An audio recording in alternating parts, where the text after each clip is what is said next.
नूह और उसके पुत्रों ने क्या माना? परमेश्वर की आज्ञा। परमेश्वर ने बोला एक जहाज बना, ऐसे बना, जो भी परमेश्वर, एक मेहनत का काम था वो, पर वो आज्ञाकारिता बनी। तो आज अगर आपका बचाव हो सकता है तो ना धन से, ना तुम्हारी पावर से, ना तुम्हारी चीजों से, ना तुम्हारे सोने चांदी से, अगर तुम्हारा बचाव हो सकता है तो सिर्फ आज्ञाकारिता के कारण। अगर तुम नाश होने से बच सकते हो तो सिर्फ आज्ञाकारिता के कारण। और शैतान हमारा दिमाग और चीजों पे ले जाता है, तो लगता है ये हो जाएगा तो तेरा नुकसान हो जाएगा। बाइबल में लिखा है एक मनुष्य का जीवन धन की बहुतायत से नहीं, तो परमेश्वर की आज्ञा। आज लोगों को लगता है आज्ञाकारिता एक गुलामी है, लेकिन आज्ञाकारिता आपका बचाव है, आपकी सुरक्षा।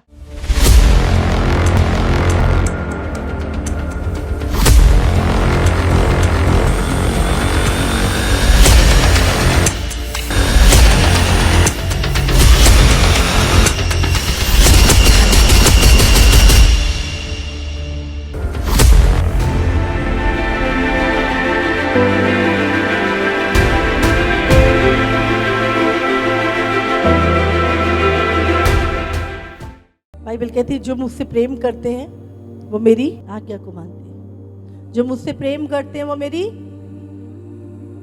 आप करते हैं प्रेम प्रभु से? कैसे पता चलेगा? हाँ, आज्ञा मानिए। आज आप यहाँ पर हैं, यही बताता है कि आप प्रभु से प्यार करते हैं। आसान नहीं है, आज्ञा मानिए आसान नहीं है। बहुत सारे लोग आपसे खुश नहीं होते, बहुत सारे लोग आपका विरोध करते हैं, बहुत सारे नुकसान आपको दिखाता है शैतान, तेरा हो जाएगा, लेकिन उसके बावजूद भी आप अपने विश्वास को और अपने प्रेम को प्रूफ करते हो कि नहीं प्रभु, मेरे जीवन में तेरा पहला स्थान है। और फिर देखो परमेश्वर, उसके बाद लिखा है तू जो चाहे मांगे हो जाएगा। कब? जब तुम उससे प्रेम करोगे और मेरी आज्ञाओं को मानोगे। उसके बाद ये शब्द लिखा हुआ है। आज बहुत सारे लोग क्या करते हैं, बाइबल के अच्छे अच्छे वर्ड उठा लेते हैं अपने अनुसार। प्रभु आपने ये लिखा है ना, जो कुछ तुम मेरे नाम से मांगोगे तुम्हारे लिए हो जाएगा। पर वो लिखा किसके लिए है? हाँ, जो आज्ञा को मानेंगे। बट हम आज्ञा तो नहीं मानते, पर वो वचन उठा के क्लेम करना शुरू कर देते हैं। कोई भी प्रार्थना नहीं सुनी जाती फिर हमारी। फिर हम कहते हमें शक होने लगता है प्रभु सुनता है कि नहीं सुनता। पर याद रखो वो वचन किसके लिए लिखा है? जवान सिंहों को तो घटी होगी, पर मेरे डरवैयों को किसी भली वस्तु की घटी ना होगी। हम उस वचन को लेके क्लेम करते रहते हैं, प्रभु आपने ऐसा बोला है, और सारी जिंदगी घटी में रहते हैं। आपने जो शब्द है, वहां पे एक शब्द है मेरे डरवैये। डरवैये कौन होते हैं? जो परमेश्वर का भय मानते हैं और उसकी आज्ञाओं पे चलते हैं। तो परमेश्वर ने अपने डरवैयों के लिए, अपने आज्ञाकारी लोगों के लिए वो वायदे लिखे हैं, ना कि सबके लिए। सब मसीहों के लिए नहीं। आप चर्च में आए, घर जाके दारू पी रहे हो, आप चर्च में आए, घर जाके व्यभिचार कर रहे हो, ये वायदे आपके लिए नहीं है, इसलिए भूल के भी मत करना, कुछ नहीं मिलने वाला। देखो आज लोग सोचते हैं कि शायद पैसे की घटी से हम मर जाएंगे। आप बताओ, पैसे की घटी से कोई मरा है कभी? हाँ, फिर तो अमीर तो मरते ही ना। मरते क्या? कभी पूरी जिंदगी ना मरते हो। इजराइली जिनको परमेश्वर मिस्र से निकाल के लाया, क्या वो खाने की कमी से मरे थे? बोलो। जंगल के रास्ते में जब परमेश्वर बड़े बड़े चमत्कार करके उनको निकाल के लाया। अच्छा बताओ, फिरौन का बेटा मरा, फिरौन की सेना मरी, फिरौन के लोगों के ऊपर विपत्ति आई। क्यों आई? हाँ, क्योंकि परमेश्वर ने फिरौन को बोला कि फिरौन मेरे लोगों को छोड़ दे, इनको जाने दे, जंगल में जाके मेरी आराधना करें। तो फिरौन के ऊपर जो इतनी बड़ी बड़ी 10 विपत्तियां आई, यहां तक कि उसके पहलोटे भी मर गए, क्यों आई? अगर फिरौन पहली बार में प्रभु की आज्ञा मान लेता और बोलता कि चलो जाने दो, या एक विपत्ति के बाद कह देता भाई जाने दो। क्यों इतनी विपत्तियां एक के बाद क्यों आई उसके ऊपर? क्योंकि परमेश्वर हर बार पहले क्या करता था? बोलता था छोड़ेगा या नहीं छोड़ेगा? नहीं, पहले बोलता था छोड़ दूंगा, फिर बोलता था नहीं छोड़ूंगा। फिर परमेश्वर, वो विपत्ति उसके ऊपर आती थी। तो विपत्ति क्यों आई? इसलिए नहीं कि परमेश्वर खुंखार या परमेश्वर अपना बल दिखा रहा था। क्यों आई? क्योंकि उसने परमेश्वर की आज्ञा को नहीं माना। फिर परमेश्वर जब इजराइलियों को निकाल के मिस्र से ले जा रहा था, और रास्ते में बाइबल में लिखा है कि बहुत सारे लोग नाश हुए, 23,000 एक बार मर गए, बहुत सारे सांपों के डसने से मर गए। हाँ, वो विपत्तियां क्यों आई इस्राएलियों के ऊपर जबकि वो परमेश्वर के लोग थे? परमेश्वर ने भेजा, जाओ कि सांप काट लो। क्यों वो सांप आए? क्यों शैतान? सांप मतलब वो शैतान क्यों आया उनकी लाइफ में?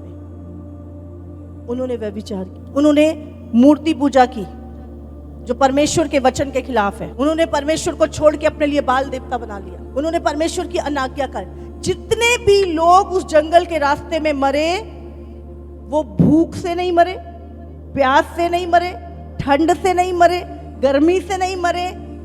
किससे मरे? बोलो, अनाज्ञाकारिता से। हमें लगता है अनाज्ञाकारिता, आज इस मॉडर्न वर्ल्ड में बहुत सारे लोग अनाज्ञाकारिता, ओ कुछ नहीं, कोई गल नहीं, कोई गल नहीं। आपको पता नहीं अनाज्ञाकारिता वही है जो आदम से चली आ रही है।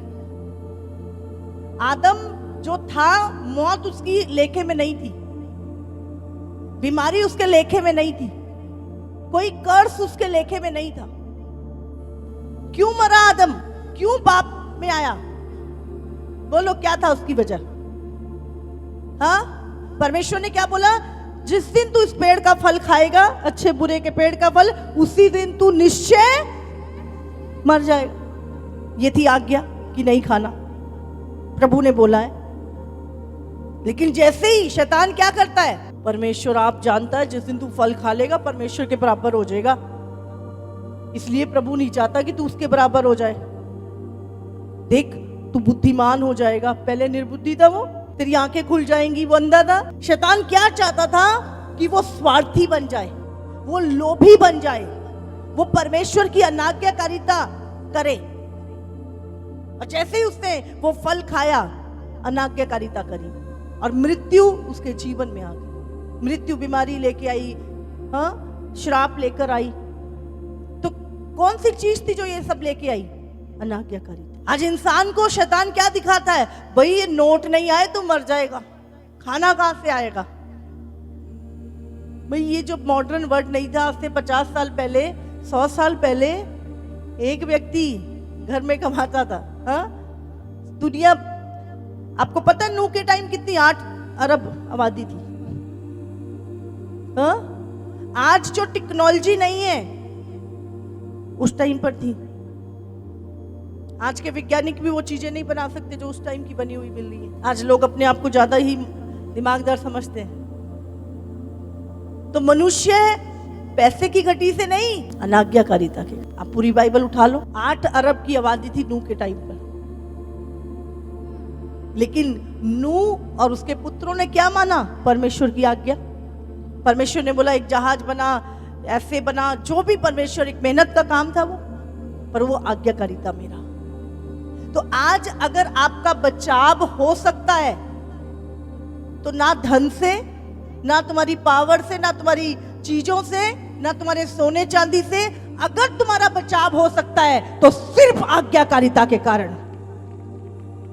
अगर तुम नाश होने से बच सकते हो तो सिर्फ आज्ञाकारिता के कारण। और शैतान हमारा दिमाग और चीजों पे ले जाता है, सोचता है ये हो जाएगा तो तेरा नुकसान हो जाएगा। बाइबल में लिखा है एक मनुष्य का जीवन धन की बहुतायत से नहीं है, पर परमेश्वर की आज्ञाकारिता के। और सबसे अधिक वो मनुष्य की आज्ञाकारिता के ऊपर अटैक करता है। आज लोगों को लगता है आज्ञाकारिता एक गुलामी है, लेकिन आज्ञाकारिता आपका बचाव है, आपकी सुरक्षा है। लोगों को लगता है कि अगर हम किसी की आज्ञा मान रहे हैं तो हम उसके अधीन, मतलब उसके गुलाम हैं, फिर तो हम सब परमेश्वर के गुलाम हैं। आप अपनी माता पिता की आज्ञा मानते हो, इसका मतलब आप उनके गुलाम नहीं हो। हाँ, वो एक अधिकार है जो परमेश्वर की ओर से उनको दिया गया है कि वो आपको गलत चीज से रोके। वो आपको डांटते भी हैं, मारते भी हैं, फिर भी आप उनका आदर करते हो। क्यों?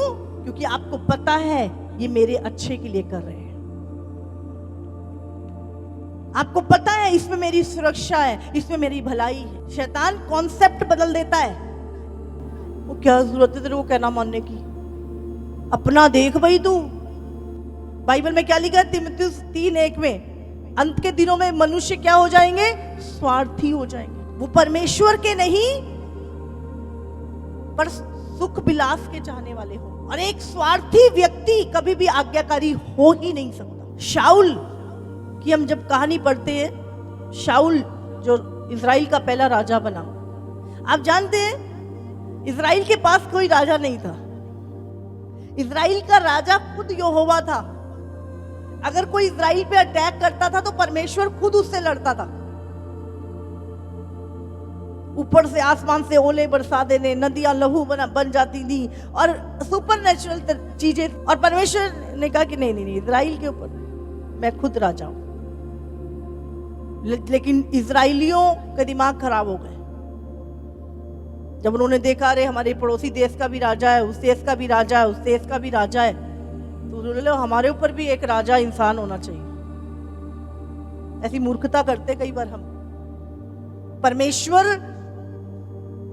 की अधीनगी छोड़ के किसी व्यक्ति की अधीनगी में चले जाते हैं। कल तक हम परमेश्वर की सेवा कर रहे थे, परमेश्वर की अधीनगी में थे, आज हम किसी मनुष्य की अधीनगी में चले। उसके पिता की गदियां खो गई थी और उनको ढूंढने के लिए जंगल में गया। क्या?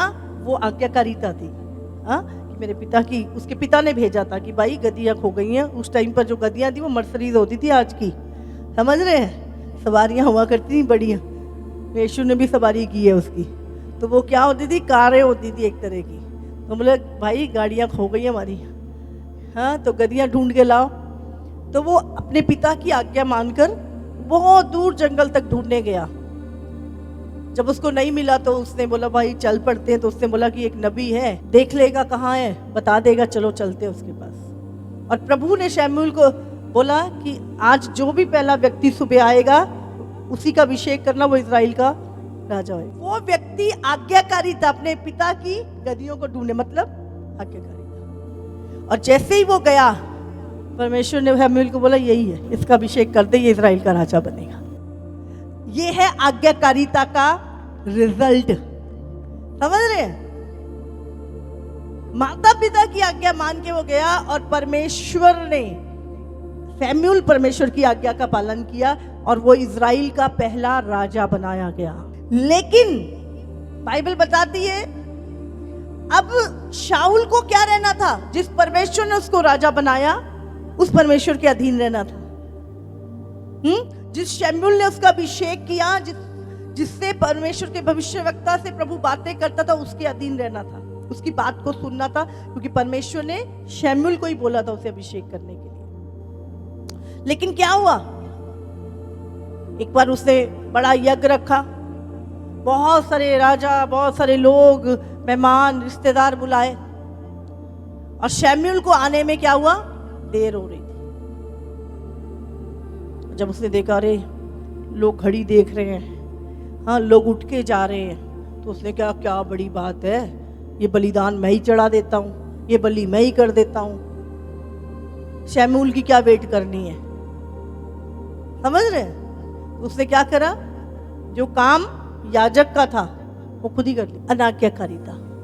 और उसी समय उसके ऊपर से वो अभिषेक उठ गया और परमेश्वर ने कहा कि मैं ना तो मेल बलि से ना होम बलि से, पर अपनी बात के माने जाने से प्रसन्न होता हूं। मुझे तुम्हारी ये भेंटें, ये बलियां, ये चीजें नहीं, मुझे तुम्हारी बात जो तुम मेरी मानते हो, मुझे उस बात से खुशी होती कि अरे ये मेरी आज्ञा को मान। और वो अभिषेक आज्ञाकारिता के कारण मिला, पर अनाज्ञाकारिता के कारण चला गया और वो फिर दाऊद के ऊपर आ गया। समझ रहे हैं? आज्ञाकारिता आपको एक आम से खास बना देती है। आज्ञाकारिता एक शाऊल को राजा बना देती, एक दाऊद को, गडरिये को राजा बना देती है। यह है आज्ञाकारी। आज लोगों ने आज्ञाकारिता को बहुत हल्के में ले लिया। चलो कोई बात नहीं, अगली बार देख लेंगे, ये कर लेंगे, वो कर लेंगे। आपको पता नहीं आज्ञाकारिता ही आपको उन्नति की ओर लेके जाता। और कुछ लोग जो आज्ञाकारिता में नहीं चलते, जो स्वार्थी हैं, वो कहते तू भाई गुलाम है। हाँ, वो आज्ञाकारिता को, अधीनगी को गुलामी समझते हैं और बोलते हैं। ऐसे ही लोग हैं जो परमेश्वर के विरुद्ध एक दिन खड़े होते हैं। शैतान भी क्या, परमेश्वर के अधीन था, सब कुछ उसके अधीन था। आज हमें याद रखना है, कुछ वचन को हम निकालेंगे। व्यवस्था विवरण 6। हे इज़राइल सुन, यहोवा हमारा परमेश्वर है, यहोवा एक ही है। तू अपने परमेश्वर यहोवा से अपने सारे मन और सारे जीव, प्राण मतलब, और सारी शक्ति के साथ प्रेम रखना। और ये आज्ञाएं जो मैं तुझको सुनाता हूँ, आज तुझको सुनाता हूँ, वो तेरे मन में बनी रहे, हमेशा के लिए तेरी आने वाली पीढ़ियों के मन में बनी रहे। ये परमेश्वर कह रहा है, यहोवा एक ही है, क्योंकि बनी रहेंगी तो परमेश्वर की आशीष तुझ पर फलती रहेगी। इसीलिए प्रभु ने क्या बोला नए नियम में, कि मैं दाखलता हूं और तुम डालियां हो। जो डाली मुझ में बनी रहती है और मेरा वचन उसमें बना रहता है, वो जो चाहे वो उन्हें मिल जाता है। वो डाली बहुत फलती है, पर मुझसे अलग होकर तुम कुछ भी नहीं कर सकते। अगर डाली पेड़ से अलग हो जाए, थोड़े दिन तो उसको लगेगा मैं तो हरी हूं, मैं तो हरी हूं, हाँ? और फिर धीरे धीरे क्या होगा, वो जो विटामिन, वो जो सोर्स उसको मिलते थे जड़ से, वो मिलना बंद हो जाएंगे। वो सामर्थ, वो ताकत, वो हजूरी पवित्र आत्मा की, वो प्रार्थनाएं, वो संगति, जब वो खत्म हो जाएगी तो क्या होगा, डाली धीरे धीरे क्या हो जाती है। एक व्यक्ति क्या होता है, उसका आत्मिक जीवन जब सूखने लगता है, फिर थोड़े दिनों में देखता है वो बहुत निराशा, चारों तरफ से बोझ, टेंशने। लेकिन जब आप प्रभु के साथ चलते हो, आप देखते हो चीजें होती भी हैं, पर आपको फील ही नहीं होता, आपको लगता है कुछ भी नहीं है। हाँ, जब आप आत्मा में स्ट्रांग होते हो और चीजें अपने आप आपके रास्ते खुलने शुरू हो जाते हैं, अपने आप चीजें होनी शुरू हो जाती है। प्रभु कहता है मुझसे अलग होकर तुम कुछ भी नहीं कर सकते। इसलिए ये आज्ञाएं बने रहने का मतलब, तुम्हारे मन में ये आज्ञाएं बनी रहे, प्रभु का वचन तुम्हारे अंदर बना रहे, प्रभु का भय बना रहे। हालेलुया।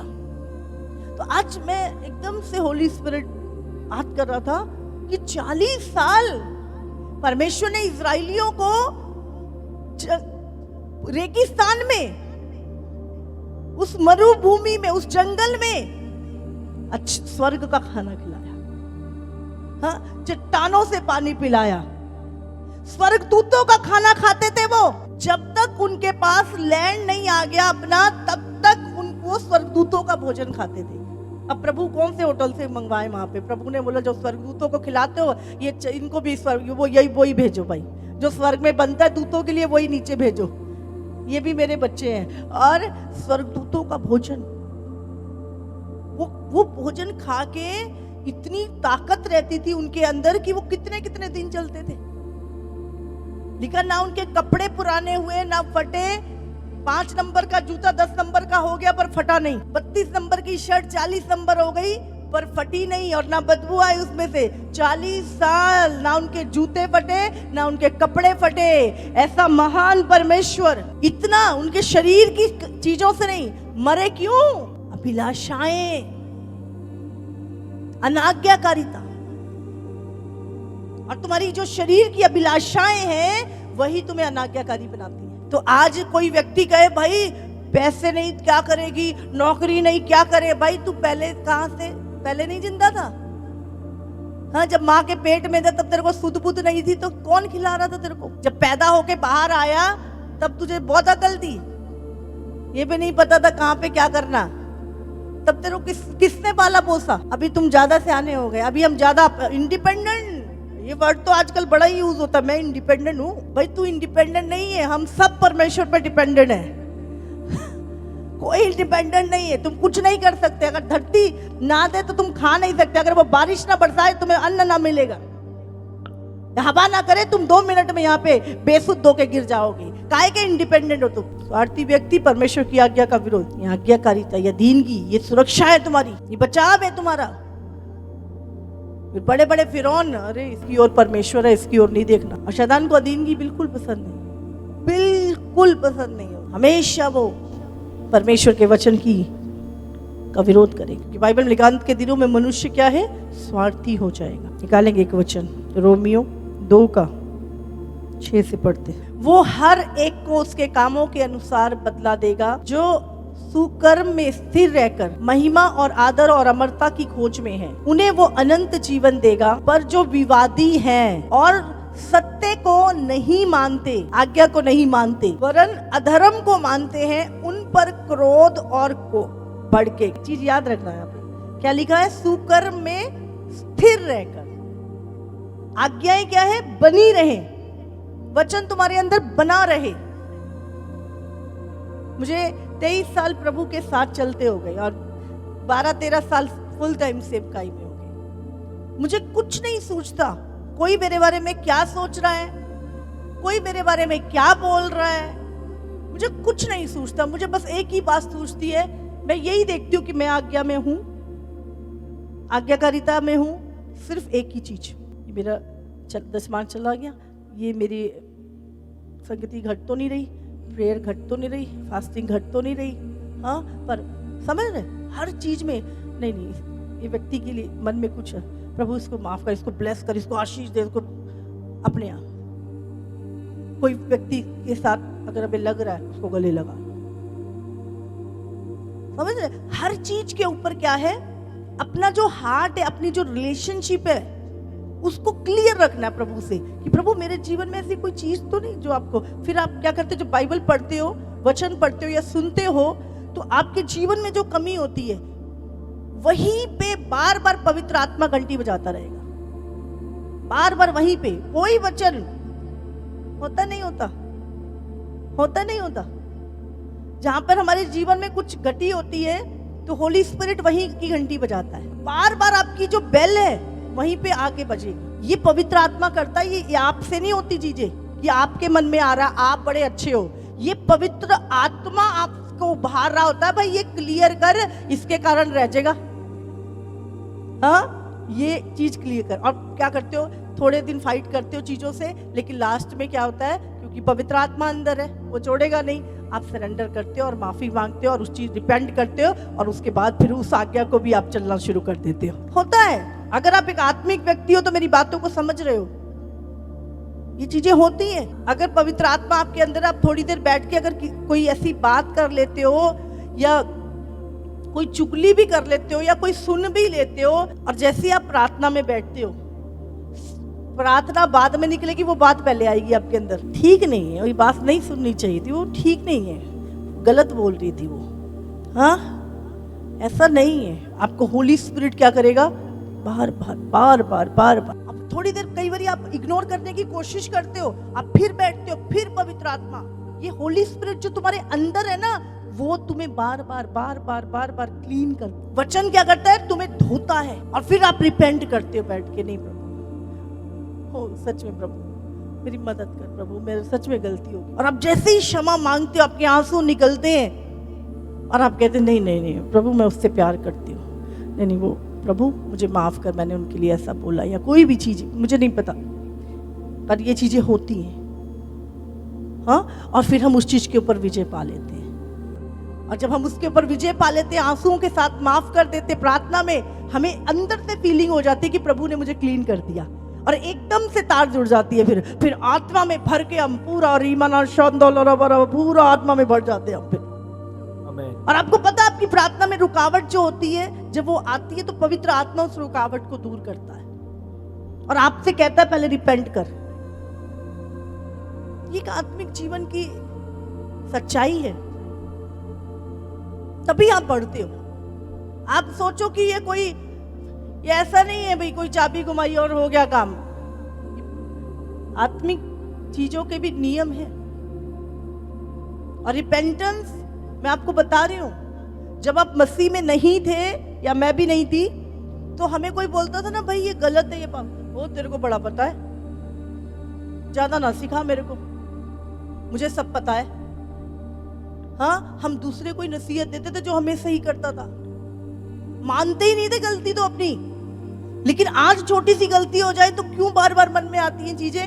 ये पवित्र आत्मा है जो आपके अंदर है, जो आपको पवित्र कर रहा है, जो आपको स्वर्ग जाने के लिए तैयार कर रहा है। ये पवित्र आत्मा जो प्रभु ने दिया है ना, ये वो है जो रिपेंटेंस पवित्र आत्मा का काम है। अगर आप आंसुओं के साथ रिपेंटेंस कर रहे हो, पश्चाताप कर रहे हो, तो ये पवित्र आत्मा करवा रहा है, आप नहीं कर रहे। हम तो मानते ही नहीं थे अपनी चीजों को। आज दुनिया के लोगों को बोलो,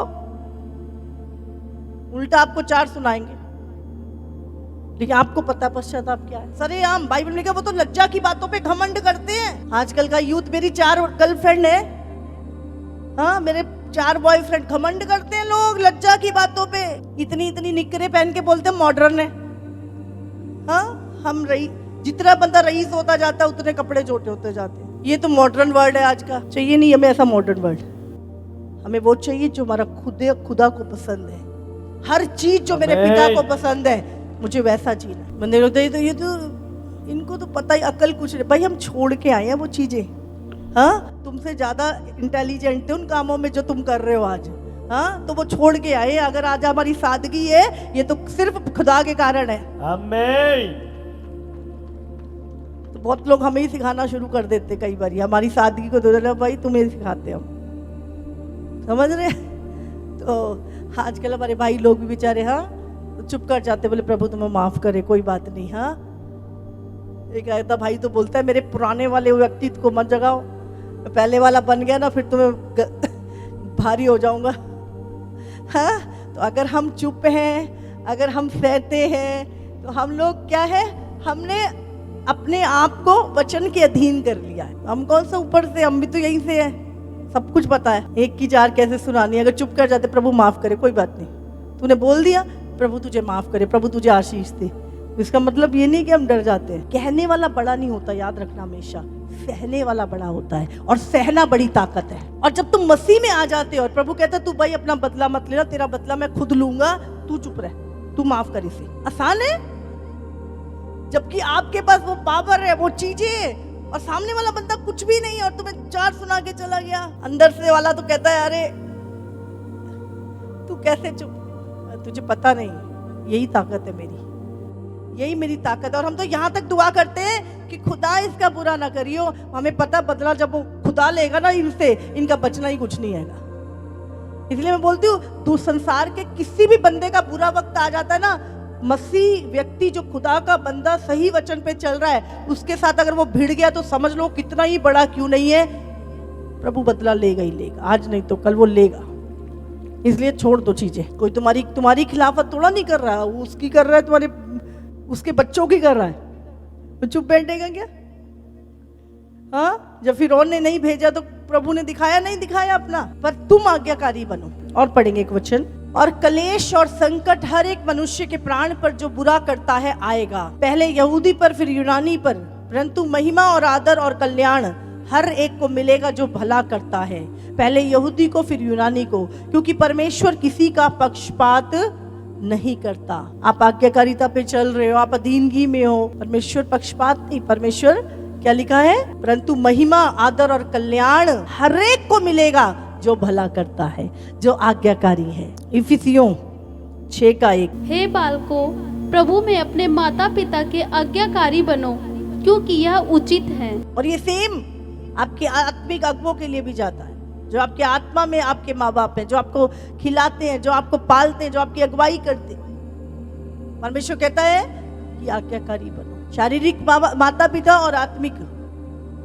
आज्ञाकारी बनो, क्योंकि ये उचित है, ये उचित है। बच्चा अपनी माता पिता की आज्ञा में है। आप किसी के घर जाते हो, आप देखते अरे मम्मी यदि बेटा लेके आ पानी, जा, कल आए हैं, आंटी आई हैं, अब देखते हो 1 मिनट में बच्चा कहना मानता है, जब बेटा ये जूते उठा दे जरा, जा उसको ये कहा, और सामने वाला देख रहा होता है, हाँ, भाई कितने आज्ञाकारी बच्चे हैं, एक बार नहीं बच्चे ने ना करी, समझ रहे हो। और एक आप जगह जाते हो, आपको ऐसा बच्चा दिखता है जो मेरे से नहीं हो रहा, अपने आप कर लो, नौकर नहीं हूं मैं आपका। और कैसा बच्चा है, तो कौन सा अच्छा लगेगा आपको, किसकी तारीफ करोगे, पहले वाले की? हाँ, तो जैसा आप सुन रहे हो, जैसा आप देखना चाहते हो, वो कैसे होगा, आज्ञाकारिता से। वो आशीष आज्ञाकारिता से आएगी। और यूहन्ना 15:5, मैं दाखलता हूँ, तुम डालियां हो, जो मुझ में बना रहता है और मैं उसमें, वह बहुत फल फलता है, क्योंकि मुझसे अलग होकर तुम कुछ भी नहीं कर सकते। हमें लगता है परमेश्वर से अलग होकर हम पता नहीं क्या झंडे गाड़ लेंगे, क्या कर लेंगे।